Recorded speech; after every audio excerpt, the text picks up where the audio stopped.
It's just been announced that Robert Whittaker is going to be fighting Khamzat Chimaev in Saudi Arabia, and it just goes to prove that once again, Australians have the biggest meat sausages in all of the UFC, okay?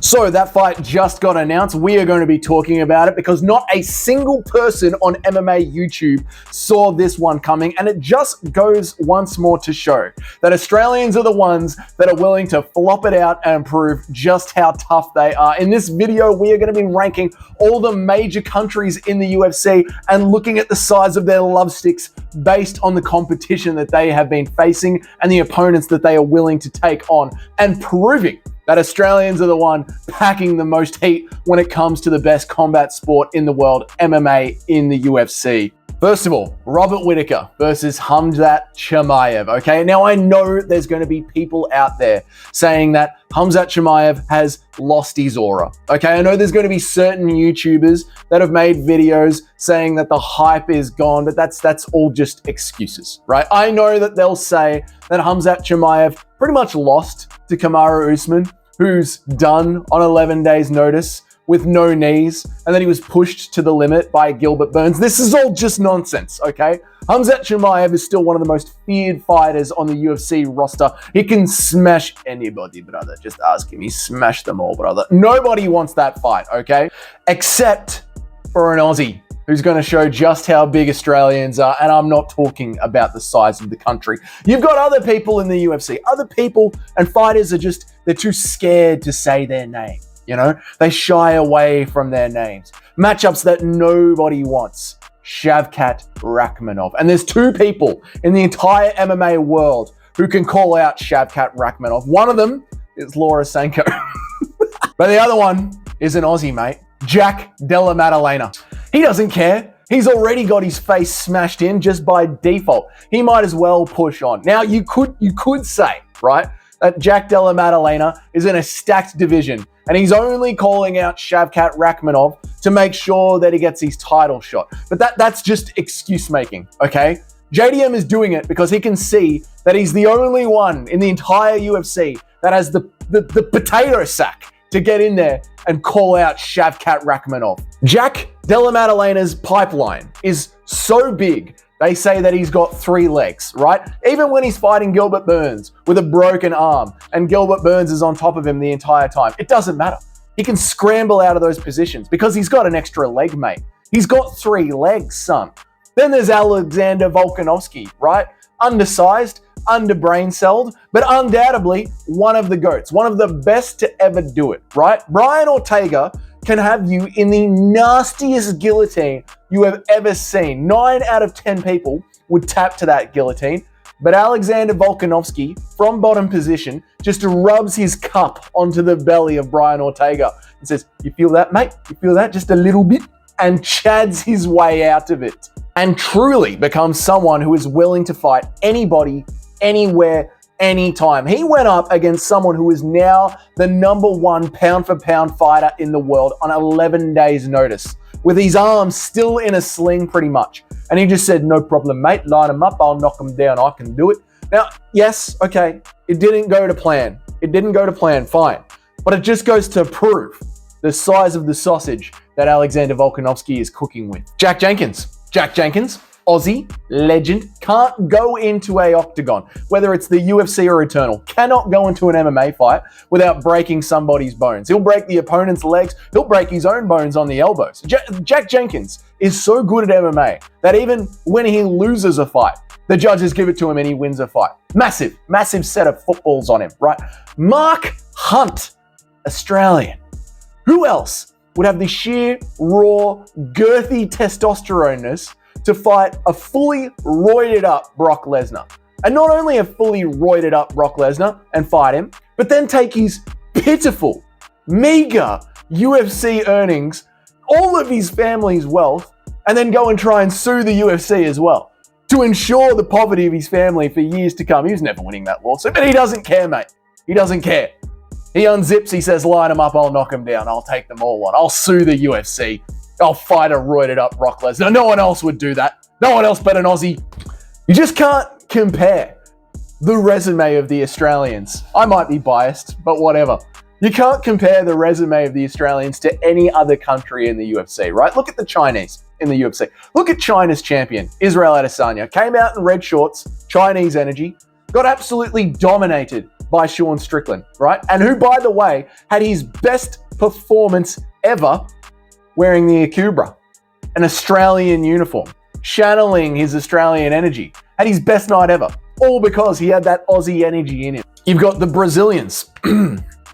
Soft, mate. Soft. Little tiny scratch over Charles Oliveira's eye, pulls out. Huh? Jose Aldo gets all, a seasoned champion.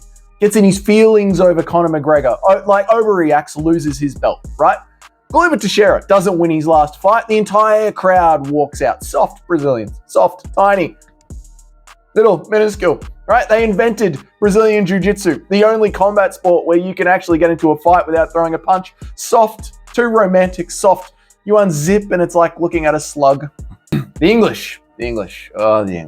All talk, no meat, The English like to trot around the world like they're the best, acting like they've got the biggest meat stick. Maybe once upon a time, the English were the real Chads of the world, but they have been evolutionarily nerfed. The evolution has just de-escalated the English. Now what have they got? Paddy Pimblett, right? Wins an absolute robbery against Jared Gordon, and then classic English, all talk, says that it's the fight of the night on the microphone. Leon Edwards, right, spends years claiming that he is the rightful champion. That's 9 in a row. Now that he's the champion, where is he? We haven't heard from Leon Edwards. He goes and hides. I haven't heard a word from him, right? The English, they've got Jonathan Haggerty, right? Happy to go and fight undersized Taiwanese kids over in one, but too scared to come over to the UFC and test himself because it's full of Australians, right? Then you've got the Americans. The Americans all talk a big game, but when they whip it out, they say, oh, it's just a bit cold today, right? The Americans, they're whingers.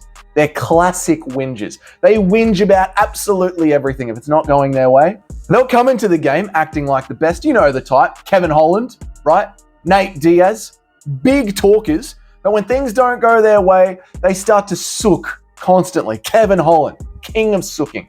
Chris Curtis, the second a fight doesn't go his way, starts sooking, right? Nate Diaz, Mr. I'll fight anybody, anytime, anywhere. Khamzat Chimaev, has a big lunch, misses weight by a little bit, and Nate Diaz tears down the entire pay-per-view. We have to reorganize the entire thing. Colby Covington, too scared to throw a fight, all talk, all week long. The fight starts, too scared to throw a single punch, and then goes ahead and says that there's a conspiracy against him. The Americans, just more talk than the English. They are the definition of it's just a bit cold today. I can't really show it all. I swear it grows in the right conditions, but it's just, and it'll be 100 degrees outside Fahrenheit, and they'll still say it's too cold for any length. Michael Chandler, whinges, could fight anybody in the UFC and just sits there wanting to play with his toy Conor McGregor. Pathetic.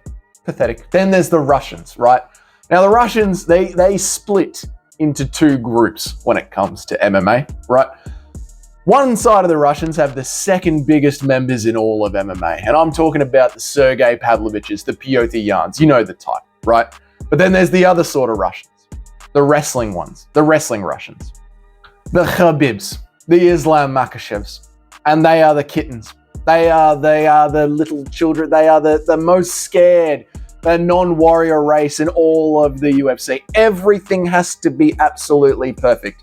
If it's a certain time of the year, they're not fighting. Khamzat Chimaev. If it's not in America, he's not fighting. Khabib Nurmagomedov, right? Everything's got to be right. King of pulling out of fights. He would only go into the octagon if everything was absolutely right, the perfect conditions. Islam Makhachev, now that he's the champion, he got a chance to be a champion against beating Bobby Green. And now that he is a champion, he absolutely refuses to fight anybody in the top 5 of lightweight. Insanity, right? Now, people are going to say that he was defending his belt against the number 1 pound-for-pound fighter in the world. People are going to say that the timing just hasn't been right, but that's what I'm saying about them. They're just full of excuses, mate. Like, either get in there and do it or don't.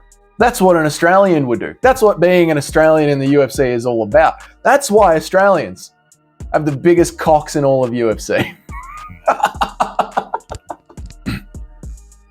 Obviously, this video is just a bit tongue-in-cheek. I'm just having fun. I'm super hyped about Khamzat Chimaev versus Robert Whittaker at Saudi Arabia, but everyone on MMA YouTube is going to be talking about it. So I thought I'd just do something a little bit different for it. I'm absolutely pumped over it. When it actually comes down to the details of the fight, it is all going to come down to that first round, isn't it, boys? I think Robert Whittaker can hold off Khamzat Chimaev for that first round. And then as the fight goes on, Whittaker's cage knowledge, how many long-ass fights he has been in, how he'll be able to drag out Khamzat Chimaev. I don't think Khamzat Chimaev has got 25 minutes in him.